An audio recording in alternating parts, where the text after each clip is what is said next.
Iki pesen sayangku kanggo besi-besi sing do duwe utang. Ya, duwe utang, tak garis bawah, duwe utang. Duwe utang itu adalah hal yang wajar dalam kehidupan ini. Duwe utang itu bukannya biasa, tapi hal sing lumrah neng jroning wong urip. Utang kuwi ora dosa, utang kuwi ora salah. Apalagi wong sing pancen kepepet banget kudu utang. Tapi ada banyak hal yang harus kita perhatikan dalam urusan utang piutang. Yen kowe duwe utang, kewajibanmu baleki. Ya.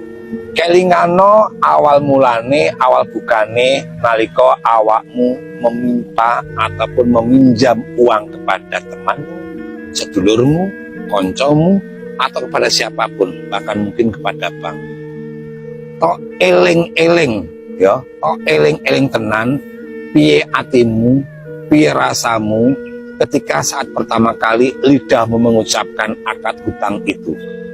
Terus utang kowe wis tok tampa, wis tok nikmati, terus kemudian kowe angel anggon membalekke. Jangankan angel, niat pun ilang, niat pun ora ono, niat pun wegah balekke. Nah, kuwi sing menjadi masalah. Utang adalah utang, sekecil apapun ya konco-koncoku sayang. Sekecil apapun utang adalah utang sing tok gowo, bakal mbok gowo tekan patimu. Ingat, utang kuwi sifatnya melekat. Nek kowe mati terus utangmu hapus ngono, ora. Apalagi utang-utang kepada orang-orang, pada lembaga yang tidak berbadan hukum. Wong sebenarnya hukumnya utang kita diwarisan kok. Apalagi utang karo konco, tonggo, karo kiwa tengen. Kowe mati yo utangmu tetep ono. Utangmu isih ditakene akhirat. Dan kowe nggawe repot anak putumu mergo utangmu. Apa yang kemudian harus kita lakukan? Ketika kamu punya utang, pikirkanlah bagaimana cara mengembalikan. Ojo ndablek, ojo meneng wae. Mergo apa? Mergo yen kowe ndablek, karma utang ku iso tiba ning sapa wae, terutama ning anakmu, ning putumu, ning cicitmu, ning buyutmu. Sing hati-hati, ya, sing hati-hati.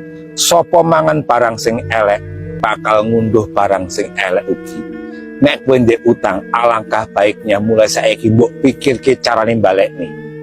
Raketang nyicil, raketang boko sidik, tok pikir ketenan ojo ngantek telat awak wis mati, wis meremes bongko, wis muncul ngalor, utange blas belum tersentuh, sementara duit utangmu wis entek ra karuan. Ojo ngantek.